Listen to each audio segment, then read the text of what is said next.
یہ تقریب میرے لیے اس لحاظ سے انتہائی اہم ہے کہ اپنا گھر یہ وہ مقدس فریضہ ہے کسی بھی حکومت کے لیے، اسٹیٹ کے لیے، جس کی اہمیت جتنی بھی بیان کی جائے وہ کم ہے۔ آج پاکستان میں الحمدللہ 24 کروڑ عوام بستے ہیں، مگر ایک بہت بڑی تعداد اپنی چھت سے محروم ہے، اور ایک ایسی تعداد بھی ہے جن کے لیے نیلا آسمان چھت کا کام دیتا ہے اور خدا کی زمین فرش کا کام دیتی ہے۔ اس حوالے سے یہ تقریب گھر ہو تو اپنا میرے لیے اور آپ سب کے لیے ایک انتہائی یادگار تقریب ہے، اور یہ اسکیم جو آج جس کا اعلان کیا جا رہا ہے اس کے پیچھے بے پناہ عرق ریزی کی گئی، بے پناہ محنت کی گئی، اور بے شمار جو ایسے مسائل تھے جو کہ آسانی سے حل نہیں ہو سکتے تھے، اس کے لیے میں نے خود کئی میٹنگز بلائیں۔ وزیر اعظم نے اپنا گھر اسکیم کا اجرا کر دیا، اہل افراد میں چیک تقسیم، کہا عام آدمی کو چھت کی فراہمی ہماری حکومت کی ترجیح ہے۔ 1 کروڑ روپے 20 سال کی مدت کے لیے فراہم کیے جائیں گے۔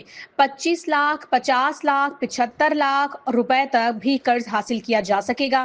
پہلے 10 برس میں 5% فکسڈ مارک اپ، اگلے 10 برس میں نارمل مارک اپ ہوگا۔ مشرق وسطی میں کشیدگی اور مذاکرات میں ڈیڈ لاک سے پاکستان اسٹاک ایکسچینج میں بھوچال، کاروبار کے دوران 5000 سے زائد پوائنٹس کی کمی، 100 انڈیکس 1,61,000 کی حد بھی کھو بیٹھا۔ آبنۂ ہرمز کی مسلسل بندش اور توانائی بحران کے خدشات کے معیشت پر خوفناک اثرات، خام تیل کی قیمتیں 4 سال کی بلند ترین سطح پر، برطانوی خام تیل کی قیمت 8% اضافے سے $126 فی بیرل کو چھو گئی۔ امریکی خام تیل WTI کی فی بیرل قیمت بھی $110 تک پہنچی۔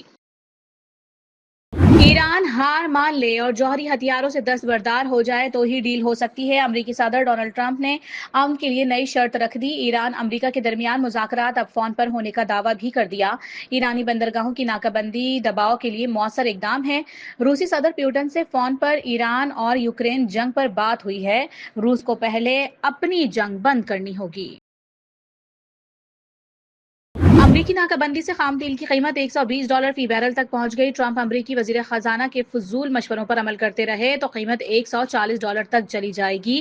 اسپیکر ایرانی پارلیمنٹ باقر قالیباف نے خبردار کر دیا، بولے امریکی ناکہ بندی کا مقصد ایران کو اندر سے توڑنا ہے۔ 3 دن تو کیا، ایران کا 30 دن میں بھی تیل کا کوئی کنواں خشک نہیں ہوا۔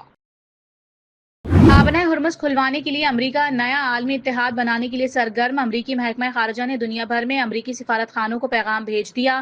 امریکی میڈیا کے مطابق پیغام میں متعلقہ ممالک کو ایک نئے معاہدے کے لیے راغب کرنے کی ہدایت کی گئی ہے۔ نئے معاہدے کا نام میری ٹائم فریڈم کانٹریکٹ رکھا گیا ہے۔ امریکہ کا ایران کے خلاف پہلی بار ہائپر سونک میزائل تعینات کرنے پر غور، امریکی میڈیا کے مطابق اقدام کا مقصد ایران کے اندر گہرائی میں موجود میزائل لانچرز کو نشانہ بنانا ہے۔ امریکی نیوز ویب سائٹ کے مطابق امریکی فوج کی سینٹرل کمانڈ نے ایران کے خلاف مختصر اور طاقتور حملوں کا منصوبہ تیار کر لیا۔ حملوں میں ایران کے بنیادی ڈھانچے کو نشانہ بنائے جانے کا امکان ہے۔ امریکی بحری بیڑے جیرالڈ فورڈ کو مشرق وسطی سے نکالنے کا فیصلہ، امریکی اخبار واشنگٹن پوسٹ کے مطابق بحری بیڑا 10 ماہ سے مشرق وسطی میں تعینات تھا۔ بحری بیڑے کو مرمت کے لیے مشرق وسطی سے باہر لے جایا جا رہا ہے۔ ایران نے امریکی بحری بیڑے USS ابراہیم لنکن پر حملے کا دعویٰ کیا تھا، امریکہ نے اس کی تردید کی تھی، تاہم ابراہیم لنکن عالمی ریڈار سے غائب ہے۔ امریکہ نے ایرانی پرچم بردار بحری جہاز تسکا کے عملے کے 6 ارکان کو چھوڑ دیا۔ ایرانی میڈیا کے مطابق جہاز پر موجود دیگر 22 ارکان کی رہائی کے لیے کوششیں جاری ہیں۔ امریکی افواج نے جہاز کو اس وقت قبضے میں لیا تھا جب وہ ایران کی جانب رواں تھا۔ صومالی قزاقوں کے ہاتھوں 10 پاکستانیوں کا اغوا، صومالیہ کی حکومت نے پاکستانیوں کو تحریری طور پر تعاون کی یقین دہانی کروا دی۔ اس سے قبل حکام نے صومالی حکومت کے ساتھ پاکستانیوں کے اغوا کا معاملہ اٹھایا تھا۔ بحری جہاز آنر 25 پر قزاقوں نے پاکستانیوں سمیت کئی ممالک کے افراد کو یرغمال بنا رکھا ہے۔ پاکستان کے بحری دفاع میں ایک اہم سنگ میل، پہلی ہنگور کلاس آبدوز کی چین میں کمیشننگ، صدر آصف علی زرداری تقریب کے مہمان خصوصی تھے۔ Chief of the naval staff admiral Naveed Ashraf بھی موجود تھے۔ افغان طالبان رجیم کا ایک بار پھر جنوبی وزیرستان کے علاقے انگور اڈا میں سول آبادی پر بزدلانہ حملہ. گزشتہ روز بھی افغان طالبان نے سرحدی علاقوں کو نشانہ بنایا تھا. مارٹر گولہ مقامی شہریوں کریم خان اور رحمت اللہ کے گھر پر گرنے سے ایک ہی خاندان کے 5 افراد زخمی ہو گئے تھے. اسرائیلی بحریہ نے غزہ کے لیے امداد لے جانے والے سمود فلوٹیلا کو روک دیا. فلوٹیلا میں شامل امدادی کارکنوں کو حراست میں لے لیا گیا. منتظمین کے مطابق اسرائیلی فوج نے ڈرونز، کمیونیکیشن، جیمنگ ٹیکنالوجی اور مسلح اہلکاروں کے ذریعے بحیرہ روم کے وسط میں کارروائی کی.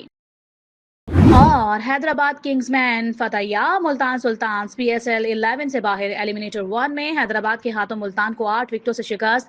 حیدرآباد نے 160 رنز کا ہدف 16ویں اوور میں 2 وکٹوں کے نقصان پر حاصل کر لیا. ماں صداقت اور عثمان خان کی 64 رنز کی شاندار اننگ. ایلیمنیٹر 2 میں کل حیدرآباد کنگز کا مقابلہ اسلام آباد یونائیٹڈ سے ہوگا. فاتح ٹیم 3 مئی کو پشاور زلمی کے خلاف فائنل کھیلے گی.